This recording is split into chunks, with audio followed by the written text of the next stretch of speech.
व्यासपुट के सम्मुख विराजमान भगवत गुणानुवाद के रसिक श्रोता समाज, भगवत भक्त मात्र शक्ति सबके हृदय में वांगमय रूप से विराजमान परम पिता परमात्मा की उस पावन प्रतिमा को प्रणाम। आए 2-4 मिनट भगवत चर्चा के साथ जुड़े हैं और तत्पश्चात गुरुदेव का पावन पाठे हम सबको मिले, उनका आशीष मिले, उनकी पावन वाणी को हृदय में धारण करके जीवन की उनकी साहित्य की कृपा को प्राप्त कर जीवन को सफल बनाएंगे।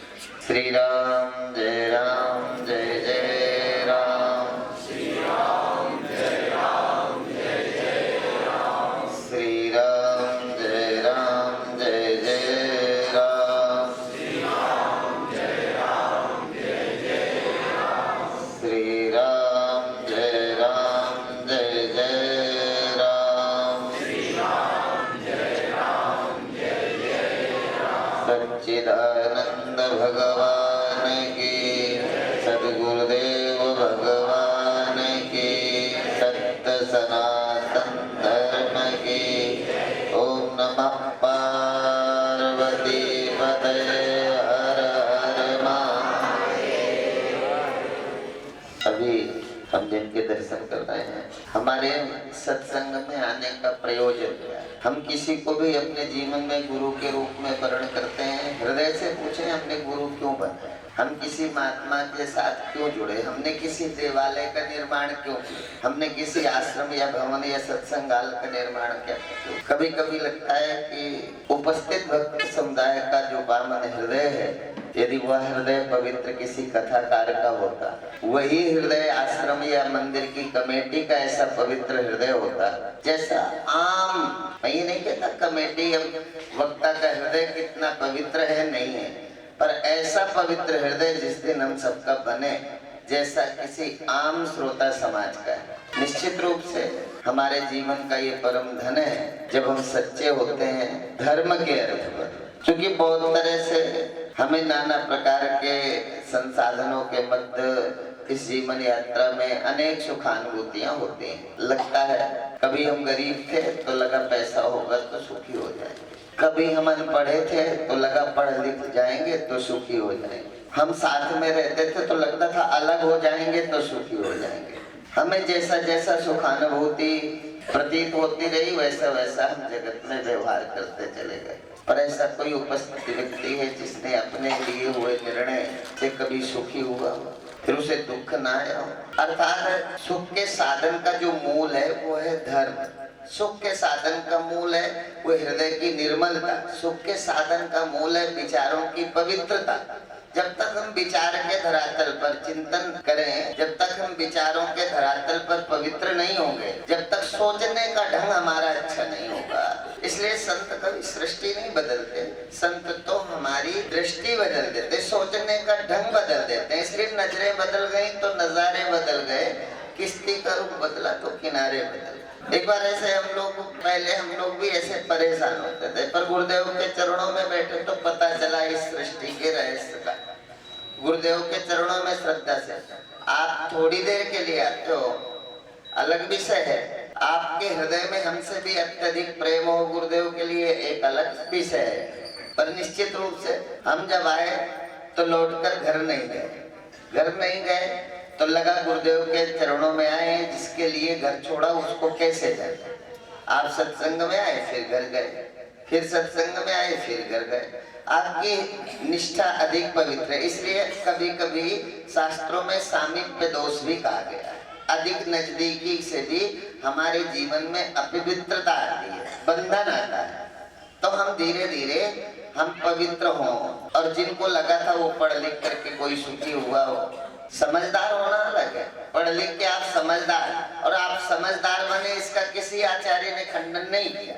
आप समझदार हो, नास्तिक नहीं, आप समझदार हो, धार्मिक बने, क्योंकि बिना धर्म के, बिना सत्संग के जीवन का जो मूल है वो इस यात्रा में खो जाएगा। वो जो हमारे जीवन की पवित्रता, हमारे जीवन में रिश्ते की पवित्रता, इसलिए बाबा गोस्वामी तुलसीदास जी महाराज ने जो बोला, और उसको गुरुदेव ने श्रीमद् भागवत महापुराण के सप्ताह ज्ञान यज्ञ के अनंतर इंदौर में गुरुदेव भगवान ने उसको कोट किया। बोले नहीं मानत को अनुजा तनुजा, इस कली तुलसीदास जी महाराज अपने रामचरितमानस में लिखते हैं कि ऐसा भी इस कलिकाल का प्रभाव होगा, हमारे दिमाग में पैसा इतना प्रभावी होगा, हमारे दिमाग में पद इतना प्रभावी होगा, हमारे दिमाग में हमारे स्वार्थ इतने हावी हो जाएंगे, अपना सुखानुभूति निजी सुख, मैं कैसे सुखी हो जाऊं, इसके लिए नहीं मानत को अनुजा तन से पैदा होने वाली का नाम बालिका, लड़की,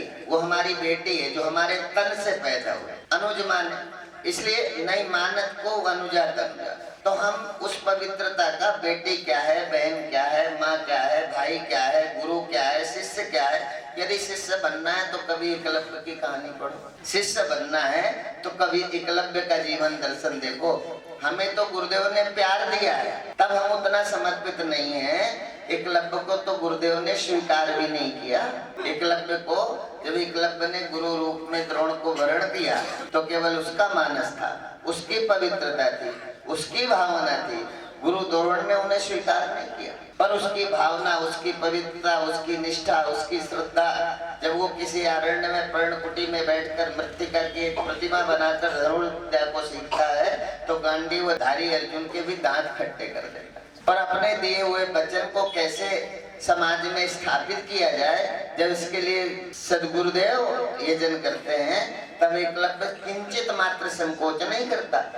गुरुदेव ने कहा अंगूठा दे दो, दे दिया, ये जानते हुए कि अंगूठा मांगने, यदि मैं अंगूठा देता हूँ तो धनुर्विद्या में मैं अदक्ष हो जाऊंगा, दक्ष नहीं अदक्षता को प्राप्त हो जाऊंगा, तब भी दे दिया। इसलिए किसी ने कहा शीश दिए जो गुरु मिले तो भी सस्ता जान। हमको लगता है थोड़ा सा धन दे दिया तो गुरुजी हमारे हो गए। शीश दिए जो गुरु मिले तो भी सस्ता जान। कोई सच्चा सदगुरु जब यदि शीश देने से भी मिले तो ये समझना चाहिए सौदा सस्ता है, महंगा नहीं है, ये सौदा सस्ता है। यदि शीश दे के भी गुरु मिले, शीश दे के गुरु मिलेगा तो मरोगे नहीं, जीवन मिल जाएगा। गुरु मिलना मतलब जीवन मिलना, माँ बाप मिलना मतलब जन्म मिलना।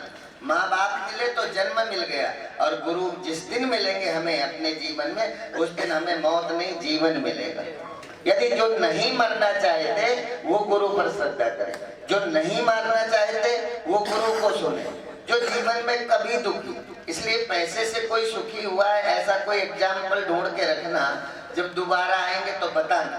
पर गरीब की दृष्टि में पैसा सुख का साधन हो सकता है, किसी अनमैरिड की दृष्टि में शादी सुख का साधन हो सकता है, किसी अनपढ़े के लिए पढ़ा लिखा होना सुख का साधन दिखाई दे सकता है। जैसे किसी ने कहा दर्पण में मुख है क्या, दर्पण में मुख और संसार में सुख। दर्पण में मुख है, ये दिखाई देता है, दिखाई देता है ना कि है। तो ये कोई हमारी कथा ऐसी तो नहीं है जो आपके अंदर एक कोई अंधविश्वास पैदा करने वाली बात करते हैं। आपके प्रैक्टिकल में आप देख लो, दर्पण में मुख है, ये दिखाई देता है, दिखाई देता है। ऐसे ही संसार में सुख है नहीं, समझ आता है कि सुख है, लगता है कि पैसे में सुख है, लगता है कि पद और सब कुछ होगा, पर एक दिन देखो धीरे धीरे यदि हमारे जीवन में संस्कारों का अभाव हुआ ना तो हमारा अपना कोई नहीं होगा, हम होंगे। और एक दिन यह भी आएगा जब हमारा शरीर भी हमारे साथ नहीं होगा, हमारा किया गया कर्म भी हमारे साथ नहीं होगा। कर्मानुगो गच्छति जीव एका, ये कर्म के वशीभूत होकर ही हम जन्म और मृत्यु की अनेक योनियों को प्राप्त होते रहते हैं। इसलिए धर्मानुगो गच्छति जीव एका, इसलिए जीवन में धर्मात्मा होने की जरूरत है। जो सुखी होना चाहते हैं, जो संपन्न होना चाहते हैं, जो मरना नहीं चाहते, उनके लिए कहा है शास्त्र ने, गुरु ने, कि आप धर्मात्मा हो जाओ। सुखम च न बिना धर्मात् तस्मात् धर्म परो भवे। यदि सुखी होना है तो बिना धर्म के नहीं हो सकते। बिना धर्म के आप विधायक बन सकते हो, बिना धर्म के आप सांसद बन सकते हो, धर्म को छोड़ करके आपकी शादी भी हो सकती है। धर्म ना मानो तो भी बच्चे पैदा हो जाएंगे। कोई कुत्ता धर्मात्मा है क्या? कोई कुत्ता धर्म को मानता है क्या? तो उनके बच्चे नहीं होते। बिना धर्म के भी वो जी नहीं सकते, जी रहे हैं। तो बिना धर्म के आप पैदा हो सकते हो, जीवित रह सकते हो, और बिना धर्म के सब कुछ संसार में मिल सकता है। पर केवल एक शर्त है कि जिस सुख के लिए तुम रोज रोज नए कार्य करते हो, जिनसे हमें एक नए नूतन दुख को रोज हम प्राप्त करते हैं, वो जो सुख है, सुखम च न बिना धर्मात्, सुख ही है जो बिना धर्म के नहीं मिलेगा। बिना धर्म के पत्नी, पैसा, परिवार, संसार सब कुछ मिलेगा, पर बिना धर्म के नहीं मिलेगा। तो केवल सुख नहीं मिलेगा। इसलिए घर में बहुएं और बच्चे हैं, नौकर भी अच्छे अच्छे हैं, मौजों के भरे समुंदर हैं, सुख तो है लेकिन चैन नहीं, शांति का लाभ। इसलिए ये कथा ही नहीं है, भागवत कथा के लिए भी कहा। इसलिए मैंने कहा कि आचार्य और समिति दो यदि पवित्र हो तो आए हुए समाज का जीवन कितना सुंदर बन सकता है। भागवत में जैसे कहा, भागवत करने का अधिकारी कौन है? बोले विरक्तो वैष्णव विप्रा। भागवत जो करे वो हृदय से विरक्त हो, विचारों से विरक्त हो। व्यवस्था के लिए तो आप सहयोग करेंगे तो ही टेंट लगेगा, आप व्यवस्था के लिए सहयोग करेंगे तो ही भंडारा होगा। जैसे आज किसी ने अपनी कमाई से भंडारे करने का संकल्प लिया तो केवल मन मोदक नहीं भूख होता है, केवल मन के लड्डू से उधर की भूख से नहीं छूट सकते आप। पेट की भूख मन के लड्डुओं से नहीं पूरी होती, वो तो सचमुच के खाने होंगे।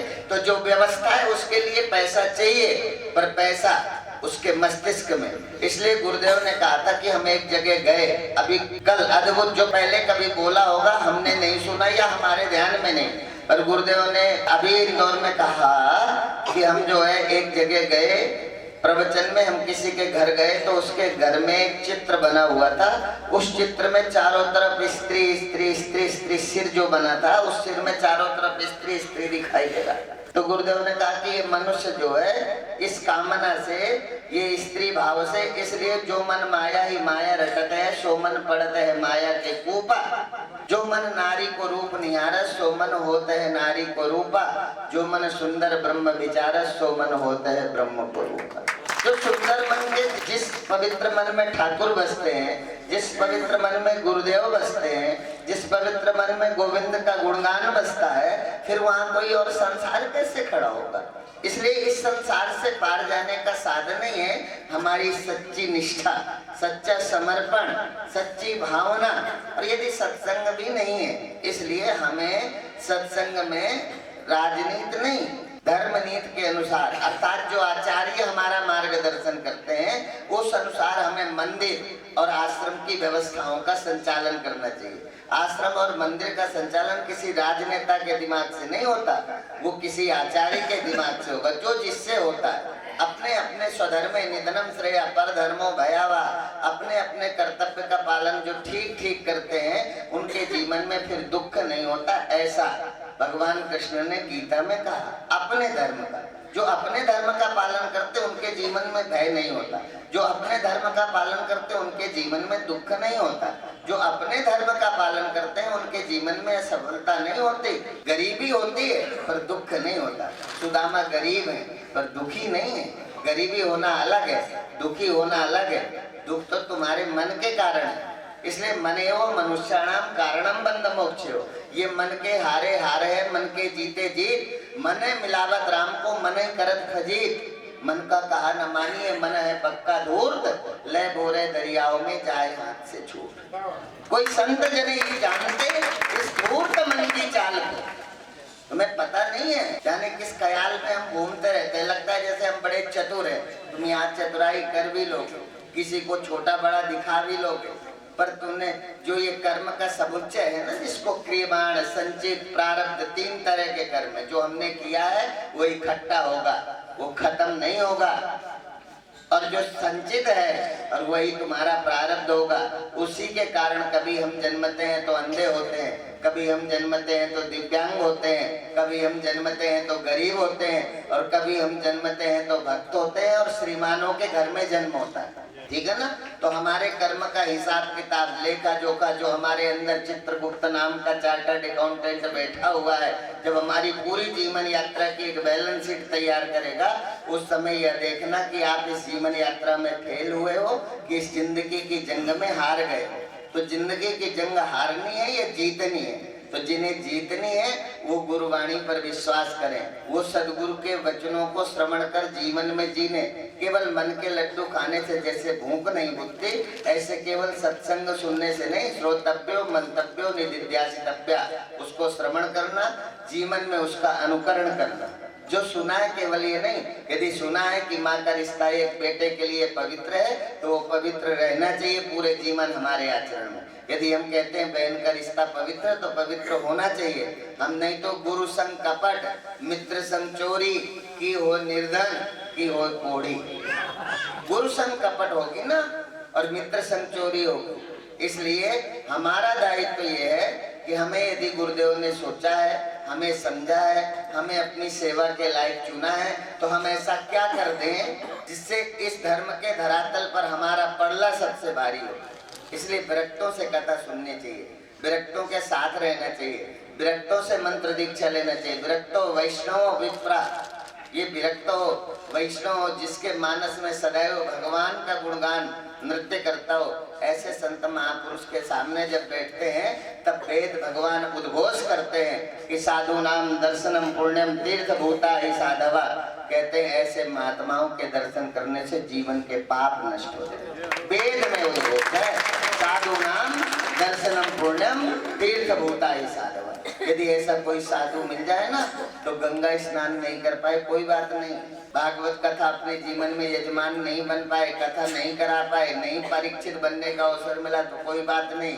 इसलिए धर्म के रास्ते पर केवल गुरुदेव या शास्त्र की सुनना चाहिए, अपने बाप की भी न सुनो। धर्म के रास्ते की बात हो तो कम से कम ये ध्यान रखो कि हम, और ये प्रहलाद ने ये करके दिखाया है। प्रहलाद ने अपने बाप की नहीं सुनी, श्रवणम कीर्तनम विष्णु स्मरणम पाद सेवनम, और बाप ने समझाया और अपनी वंश परंपरा के अनुसार चलाना चाहते थे प्रहलाद को। तब प्रहलाद ने कहा मुझ में राम तुझ में राम सब में राम समाया। तब हिरण्यकश्यप को बोला इस पाषाण खंभ में तुम्हारा नाम रहता है। बोले पिताजी हण तो रणियान मैं तो महियान, मेरा ठाकुर ही तो है जो सर्वत्र यस्यात् सर्वत्र सर्वदा। भागवत के चतुर्थ श्लोक की भागवत के अंतिम पाद में जो श्रुति ने भगवती ने जो हमें संकेत किया उसको गुरु ने प्रैक्टिकल करके हमें दिखाया और उन्होंने कहा मेरा परमात्मा ही है जो यस्यात् सर्वत्र सर्वदा। मेरा परमात्मा तो सर्वत्र है और सर्वदा है, ये पाषाण खंभ में भी है, आपके अंदर भी है। और जब क्रोध से आग बबूला होकर के हिरण्यकश्यप ने खड़ग को खंभ में प्रहार किया तो उससे नृसिंह भगवान का प्राकट्य हुआ और वहां भी भगवान का। इसलिए धर्म के रास्ते में बाप की भी ना मानो। और कुमार्ग है, यदि हमारा मन संसार के विषयों में कहीं फंसा है तो एक छोटे बच्चे की भी सलाह मान लेना। छोटा बच्चा भी कहता है ये गलत है, ये तो छोटा बच्चा कहता ही है, पर हमारी एक अंतरात्मा है। आत्मा सुना, एक अंतरात्मा, आत्मा भी जिससे प्रणत होती है, आत्मा भी जिससे जीवित है, आत्मा भी जिसके कारण महसूस होती है कि मैं। इस ये अंतरात्मा की आवाज हमेशा हमें बताती है कि हम राजनीति कर रहे हैं कि कूटनीति कर रहे हैं, कि हमारी निष्ठा में कोई कमी है, कि हम दिखावटी कर रहे हैं कि समर्पित है। एक हमारी अंतर आवाज बोलती है। तो हम अंतर आवाज से देखें कि हमारा मानस कहाँ खड़ा है, हम सोच क्या रहे हैं। विचारों की पवित्रता जब तक नहीं होगी, हमें ये जरूर है कि पाप का फल तुरंत नहीं मिलता, और यदि तुरंत मिलता तो हमें कथा करने की जरूरत न होती, ऐसे ही सारा समाज धर्मात्मा हो जाता। क्योंकि पाप का फल तुरंत मिलता ना, तो तुरंत नहीं मिलता, इसलिए तो हम पापी हैं। और पुण्य का फल भी यदि तुरंत मिलता तो हमें कहना पड़ता कि आप पुण्यात्मा बनो, आप तो वैसे ही बन जाते। क्योंकि पुण्य का फल मिलता तो आपको पुण्यात्मा, जैसे आपको पैसे में सुख लगता है तो हमें कहना पड़ता है कि पैसा कमाओ। स्त्री में सुख दिखता है तो कहना पड़ता है कि स्त्री में सुख दिखता है तो 5 साल की बच्चे के साथ रेप करते शर्म नहीं आती, हृदय में दया नहीं आती। जिनको जहाँ सुख दिखता है उसके लिए कोई गुरु की जरूरत है। संसार को समझाने के लिए गुरु चाहिए। संसार तो तुम खुद समझते हो, संसार के पदार्थों में सुखानुभूति आपको खुद होती है, पर ये अक्षुण नहीं है, सदा नहीं रहती। तो गुरु कहते सच्चिदानंद रूपाय विश्वोत्पत्त्यादि हेतवे तापत्रय विनाशाय श्री कृष्णाय वयं नमः। गुरु कहते हैं मैं तुम्हें ऐसा सुख देता हूँ जिसको प्राप्त कर लेने के बाद दोबारा सुख पाने का ये जो भिखारीपन दिमाग में पैदा होता है ये सदा सदा के लिए मिट जाएगा। तो ऐसा सुख लें और वो गुरुदेव की वाणी से मिलता है और वो परम वैभव जीवन में आए जिससे हम तो सुखी हों। वसुदैव कुटुंबकम, हम किसी कुत्ते से आशा नहीं रखते कि वो भगवान का प्रचार करेगा। हम किसी गाय पूज्य होने पर भी नहीं सोचते पूज्य और भागवत करवाएगी। पूज्य है, 33 करोड़ देवी देवता रहते हैं। भगवान ने उस दिन सबसे ज्यादा खुश हुए थे जिस दिन भगवान मनुष्य बनाने में सफल हुए थे। पर जब मनुष्य जीवन जीने लगा तो भगवान सबसे ज्यादा दुनिया में दुखी इसलिए हुए कि मनुष्य, जिसलिए मनुष्य बनाया था, जब उस तरह का काम, जिसलिए आपने, जैसा आपने पुत्र को चाहा, जब वो ऐसा नहीं जीता तो सुखी होते हो कि दुखी? जिसलिए आपने पुत्री को पढ़ा लिखा के बड़ा किया, जब आपकी बेटी आपके अनुकूल नहीं होती तो आप सुखी होते हो कि दुखी? तो हम, भगवान ने हमें सबको, हम सबका परमपिता परमात्मा कौन है? भगवान। और भगवान, और कोई हमें क्यों प्यार करता है? जब हमसे सुख पहुंचता है, ठीक है ना? तो हम, भगवान ने जब हमें बनाया तो किस लिए बनाया? कि आप जाओ धर्म का प्रचार करो, रिश्तों का मूल्य समझाओ, रिश्तों की पवित्रता का सुख क्या है, ये समझाने के लिए हम सबको पैदा किया, ये सब जीने के लिए हम सबको पैदा किया। जब हम नहीं जाते और उस तरह से जीवन की यात्रा को प्रारंभ नहीं करते तो हमारा परमपिता परमात्मा हमसे खुश होता हो? हम सब किसकी औलाद है? परमपिता परमात्मा की हम सब औलाद हैं। और जब अपने माँ बाप के अनुसार हमारा जीवन नहीं होता तो हम दुखी होते हैं। फिर बाद में भगवान खुद निकल कर आते हैं, उनका अवतार होता है। फिर यदा यदा हि धर्मस्य ग्लानिर्भवति भारत अभ्युत्थानम् अधर्मस्य तदात्मानं सृजाम्यहम्। वो धर्म की स्थापना के लिए हम निकम्मे पुत्रों के कारण बार बार आना पड़ता है। तो हम कोशिश करें कि अधिक से अधिक हमारे माता पिता को आराम हो, और वो आराम से, तो हम जितना धर्मात्मा होंगे उतने ही भगवान आराम से होंगे। और वो जब आराम से होंगे तो ही तो हमें आशीर्वाद मिलेगा ना। तो जिन्हें भगवान का आशीर्वाद चाहिए, जिन्हें भगवान के पास जाना है, जिन्हें भगवान अच्छे लगते हैं, उन सबको इस मार्ग में किसी ज्यादा लोगों का सुझाव नहीं मानना चाहिए। राजा बलि ने तो अपने गुरु का नहीं माना, ठीक है ना? राजा बलि के हित की बात करने वाले कि तेरा राज्य चला जाएगा, तब भी राजा बलि ने अपने गुरु शुक्राचार्य की बात नहीं मानी। बोले आज यदि सब कुछ भी जाता है तो जाने दो, क्योंकि आज भगवान मेरे सामने खड़े हैं मांगने के लिए, मुझे जो देना है देने दो। तो ऐसी भावना जिसने प्राप्त की वो राजा बलि असुर योनि में प्राप्त होने के बाद भी भगवान की कृपा के पात्र बने, और जैसा चाहा, जिस स्थिति में चाहा उसी स्थिति में परमपिता परमात्मा ने उनको दर्शन किया। ऐसे पावन चरित्र को हम अगले सत्र में सुनेंगे। अभी हम गुरुदेव के पावन चरणों को प्रणाम करते अपनी वाणी को विराम देंगे। हरि ओम तत्सत। हरि ओम।